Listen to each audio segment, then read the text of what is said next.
fue difícil encontrar un nombre para explicar, para definir qué era lo que algunos llaman el giro a la izquierda latinoamericano.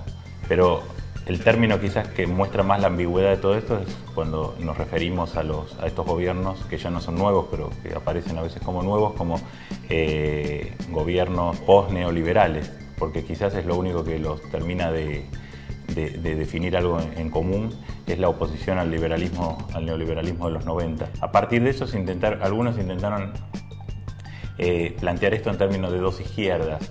Para las visiones más liberales, las dos izquierdas están vinculadas a que hay una izquierda populista, retrógrada, antidemocrática, y una izquierda moderna, más democrática, más participativa, más institucional. Y por otro lado, ese mismo esquema se repite desde la izquierda. Lo que cambia es quién pone de cada lado a los buenos y a los malos. Algunos ponen a Venezuela, Bolivia, Ecuador y Argentina del lado de los populistas retrógrados, y a Brasil, Chile, Uruguay del lado de los socialdemócratas o socialliberales. Y depende de donde los mires, son buenos o malos, ¿no? Lo que pasa que me parece que en los últimos años lo que está ocurriendo es que hay una cierta convergencia. Incluso los procesos más radicales, como el de Venezuela, están muy debilitados. En el caso venezolano, tras la muerte de Chávez, por la propia desaparición de un líder carismático, pero también por la crisis económica que vive Venezuela. Entonces, ese espacio vacío, si bien Venezuela nunca tuvo un modelo posible de aplicar, un modelo anticapitalista, en mi opinión, como algunos creen, pero sí fue como un centro de emisor de utopías y de retórica y de imaginarios que parecían poder trasponer el horizonte de lo posible y las fronteras de lo que se puede hacer políticamente hoy en América Latina. Con Venezuela fuera de juego, en el sentido de que hoy no aparece como un motor de una radicalización de las visiones de izquierda en América Latina, ese lugar lo termina ocupando una especie de lulismo, no tanto porque Lula lo ocupe, sino como un imaginario que refiere a algunos cambios posibles, más política social, un poco de desarrollismo, un Estado un poco más presente, pero que cancela la posibilidad de pensar transformaciones más profundas. En relación a estas dos izquierdas, creo que lo primero es reponerlas en un escenario político-cultural, en una tradición política-cultural, en una cultura política que remite a cada país. Es muy difícil pensar un modelo como el de Chávez en Uruguay o un modelo en Venezuela como el de Brasil o como el de Chile, porque cada experiencia surgió de momentos de ruptura, de culturas políticas muy específicas, y de hecho los países que tuvieron regímenes llamados populistas fueron en general los que tuvieron sistemas políticos que implosionaron, y el sistema político se arrumbó y hubo nuevos liderazgos, nuevos partidos. Creo que cada una a su modo contribuyó a lo que fue un avance en los últimos años en la región, en los años 2000 sobre todo. Las izquierdas nacional populares, que a veces son despreciadas, creo que contribuyeron sobre todo, por un lado, a cambios objetivos. Hubo asambleas constituyentes, hubo recambio de élites en países como Bolivia, Venezuela, sectores excluidos que fueron integrados al sistema político, una participación mayor de esos sectores populares, pero también creo que fueron los que instalaron discursos, instalaron imaginarios que motorizaron un poco ideológicamente a la región. Posiblemente con solo las otras izquierdas, con el discurso más institucional, más posibilista, no hubiera alcanzado. Eso no quita que necesariamente esos países hayan avanzado necesariamente en esa dirección radical. Hoy, de hecho, la política económica de Evo Morales es muy moderada en muchos sentidos, pero combina una especie de prudencia macroeconómica con un montón de nacionalizaciones. Entonces no se puede decir ni que es una política liberal ni que es una política anticapitalista. Por otro lado, creo que las otras izquierdas, quizás lo positivo es que ese posibilismo instaló algún sentido de realidad también sobre la región. También depende de los países. En el caso de Brasil siempre jugó un rol un poco ambiguo de subimperialismo y de motor de la integración a la vez. Entonces es innegable que Brasil tuvo un rol en aterrizar un montón de propuestas que Venezuela nunca hubiera podido llevar adelante, como UNASUR, y sobre cualquier cosa que refiera a instituciones. En general el chavismo fue muy poco eficiente. Entonces creo que ahí hubo una especie de de apoyos mutuos que fue muy importante. Por ejemplo, cuando hubo crisis como en Bolivia o en Venezuela, las izquierdas llamadas moderadas jugaron un rol de apoyo a esos procesos políticos. Y creo que a la inversa lo mismo. Entonces creo que habría que pensar un poco en ese mapeo, una especie de calidoscopios con distintas izquierdas que en un momento tuvieron una interacción que era positiva para todos, pero me parece que ahora entramos en otra etapa donde hay un cierto amesetamiento de todas las izquierdas, tanto de las nacionales populares como de las otras, en el sentido de que no queda claro hoy cuál sería un horizonte una vez que ya se salió todo lo que se pudo salir del neoliberalismo y se llegó como un punto donde se ve que reformar más profundamente los países es más complicado. Siempre es difícil pensar si algo es completamente nuevo o no. Yo creo que hay una nueva derecha en la medida que aparecen líderes nuevos, por lo pronto, lo cual es un dato objetivo. Si uno mira a Mauricio Rodas, que acaba de ganar la alcaldía de Quito, al propio Capriles, a Leopoldo López en Venezuela, en el caso argentino a Macri, pero también yo incluyo en la nueva derecha también a Massa o a otros liderazgos que ocupan ese lugar. Nueva derecha, justamente creo que lo que intenta captar de nuevo es que no es una vieja derecha conservadora restauracionista al viejo estilo. Si uno mira a Macri y a Álvaro Alzogaray, son figuras muy distintas, por ejemplo, y me parece que son distintas también desde el punto de vista de lo cultural y también desde el punto de vista de dar cuenta de los cambios que hubo en la región en los últimos años. Así como a la izquierda le costaba mucho plantear un programa de nacionalizaciones en los 90 y tenía que hacer concesiones al neoliberalismo, hoy la derecha también tomó cuenta de que un discurso antiestatista radical no suma votos. Entonces es una derecha que plantea continuar políticas sociales, es mucho más abierta en general, en términos ético-morales, matrimonio igualitario, otras demandas de derechos de las diversidades son como más permeables a eso. Y como decía antes, sus figuras son como mucho más adaptadas a este nuevo momento de América Latina. Ese neoliberalismo que quedó en las sociedades post-neoliberales, esos restos o reformulaciones del neoliberalismo, creo que eso es muy fácil que esas nuevas derechas lo traten de capitalizar. Entonces, no hay que olvidar que los gobiernos de izquierda, una de sus fuentes de legitimidad importantes es el aumento del consumo. Eso no es que sea algo particularmente de izquierda, es algo que puede tomar cualquiera. Por otro lado, son gobiernos que ya llevan una década o más, algunos bastante más, pero el que menos lleva son 8 años. Entonces hay también un cierto, hay ciclos, ¿no? Donde los votantes también se van cansando y van buscando otras alternativas. En el caso de las izquierdas nacionales populares siempre es muy difícil perder elecciones porque como se piensan a sí mismas como revoluciones, los procesos que encarnan, cualquier cambio es una restauración, entonces les cuesta mucho. Y me parece que con el correr del tiempo hay más dificultades, aunque todavía muchos gobiernos de izquierda podrían revalidar. En octubre se vota en Brasil y Dilma puede ganar, aunque ahora cambió mucho el panorama electoral con la muerte de Campos y la elección de la candidata Marina Silva en el Partido Socialista. En Uruguay puede ganar Tabaré Vázquez, pero Tabaré Vázquez en un punto implica un cierto retroceso también para el Frente Amplio, porque se supone que estas izquierdas más institucionales eran las que tenían menos dependencia de los líderes, ¿no? Sin embargo, Tabaré Vázquez vuelve a Uruguay, Bachelet vuelve en Chile, entonces es mucho más complejo ese tema.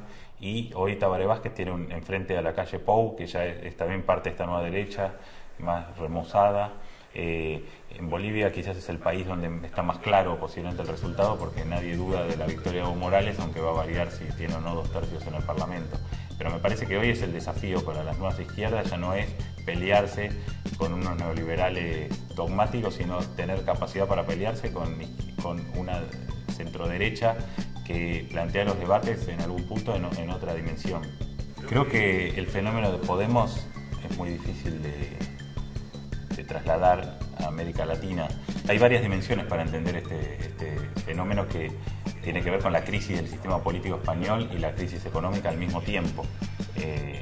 El caso de España es una crisis económica muy profunda, pero también una crisis política muy fuerte, como se ve en toda esta transición en la propia familia real, con muchos cuestionamientos, denuncia de corrupción. Entonces hay como una especie de agotamiento de un pacto político con la Constitución del 78 que empieza a entrar en crisis por diversos lados, y uno de esos lados es también la cuestión de las autonomías, Cataluña, etc.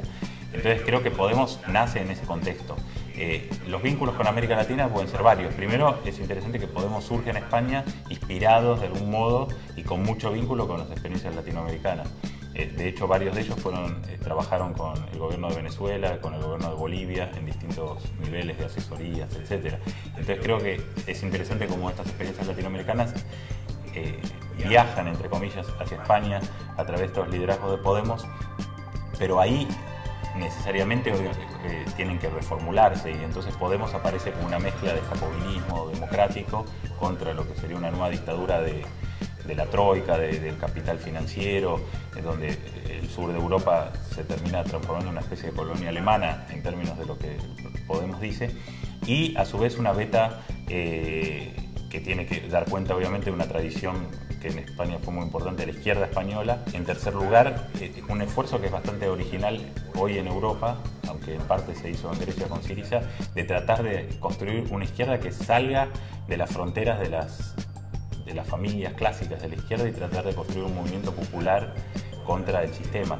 Creo que eso tiene sentido en la Europa del Sur hoy. En América Latina ya ese trayecto se hizo. No con Podemos, pero se hizo con otros partidos, y entonces me parece que hoy no pueden surgir un grupo así porque ya surgió. O sea, Evo Morales es el Podemos de Bolivia, ahora es un Podemos que tiene que ver con la realidad boliviana, donde los partidos populares salen de los sindicatos, donde el factor indígena tiene una importancia muy grande. En Argentina no hubo Podemos porque, y lo que pasó después entonces es que el kirchnerismo tomó esa agenda del 2001, ¿no? A su forma y de la manera que el kirchnerismo en general hace política, que es con mucha dificultad para poder colocarlo en un lugar, porque hace políticas muchas veces progresistas, pero de una manera que no es tan progresista, etc. Pero claramente ocupó ese lugar. Entonces, lo que me parece interesante de Podemos no es tanto que se pueda replicar acá en América Latina, sino que me parece que para que América Latina avance, en algún punto es importante que también Europa avance en sus debates. Me parece que es muy difícil que América Latina, parte del amesetamiento que tiene que ver con el hecho de que no hay avances de la izquierda en otras partes del mundo. Creo que UNEN es una identidad en disputa hasta cierto punto. En todo caso, creo que es una identidad en disputa donde el centro-izquierda en UNEN viene perdiendo la batalla en las últimas semanas contra el centro-derecha. Porque creo que la habilidad de, si podemos definirlo así, que siempre es un problema de un centro-derecha y un centro-izquierda, la habilidad del centro-derecha fue instalar la cuestión del factor Macri como un factor que termina diluyendo por completo la posibilidad de reflexionar sobre una superación progresista del kirchnerismo. Eso lleva tiempo y además lleva un esfuerzo que el hecho de estar discutiendo cada día si hay alianza o no con Macri termina frenando por completo la posibilidad de discutir eso. Y además creo que eso, la discusión sobre Macri, más allá de que haya o no alianza, lo que hace es colocar la oposición al kirchnerismo en un terreno puramente institucional liberal. Creo que ahí, bueno, y obviamente el factor Carrió es un elemento en sí mismo que termina generando muchos problemas porque es muy difícil de insertar en una construcción política. Entonces me parece que el debate es pobre en UNEN, no hay un debate ideológico claro. No está mal a priori que hubiera una corriente más de centro y una corriente más progresista. El problema es si realmente hay un debate entre esas corrientes, un debate más de tipo ideológico, programático, sobre el tipo de sociedad que se quiere. Creo que hay un sector de UNEN que apuesta solamente al antiperonismo, digamos, que es Carrió, donde además Carrió viene teniendo un discurso de centro-derecha en todos los temas. O sea, ella tiene un discurso de centro-derecha sobre los alineamientos en América Latina completamente en contra del bloque progresista, Mercosur, ALBA, y a favor de la Alianza del Pacífico. Tiene una posición de centro-derecha en su apoyo acrítico a Israel en la guerra de Gaza, y en general viene en los últimos años en todos los temas internacionales. Cuando viaja a Alemania, viaja invitada por el Partido Liberal. O sea, creo que ahí hay un sector de UNEM que está, me parece que da la impresión de que está hoy marcando más la agenda, que es una agenda puramente republicana liberal abstracta frente a otro sector que estaría planteando una agenda más de una superación del kirchnerismo en un sentido más socialdemócrata, digamos, ¿no? Lo que algunos consideran como la utopía socialdemócrata que siempre está pendiente en Argentina. El problema es que esa utopía socialdemócrata en Argentina creo que tiene el problema de que no tanto del proyecto en sí, sino que está desarticulada por completo de actores sociales específicos.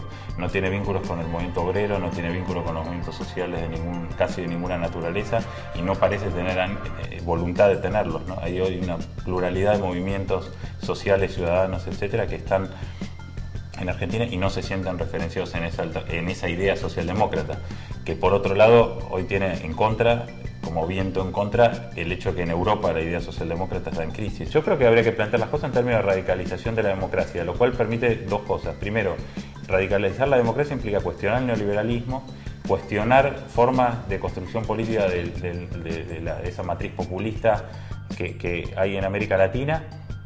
Y tercero, también cuestionar el liberalismo, o sea, permite plantear la cuestión en otro nivel porque permite, me parece, discutir la cuestión institucional en otro nivel. Creo que la discusión, cada vez que llega a la discusión de las instituciones, se la plantea en un sentido puramente liberal. Y es cierto que hoy el liberalismo en Argentina y en el mundo no es que tiene mucho que ofrecer en términos democráticos. En la mayor parte del mundo, y el liberalismo lo que vehiculizó es una dictadura en los mercados, no un mayor nivel de democracia. Entonces, si ese es el liberalismo que uno le opone al populismo, es un retroceso, porque por lo menos los gobiernos nacional populares rompieron en muchos aspectos con ese corsé que había sobre la política en los 90, donde parecía que solo se podía hacer lo que los mercados dictaban. Entonces me parece que si se plantea la cuestión como radicalización democrática es mucho más interesante. Ahora, me parece que eso hoy no lo plantea nadie en el espacio de la oposición al kirchnerismo.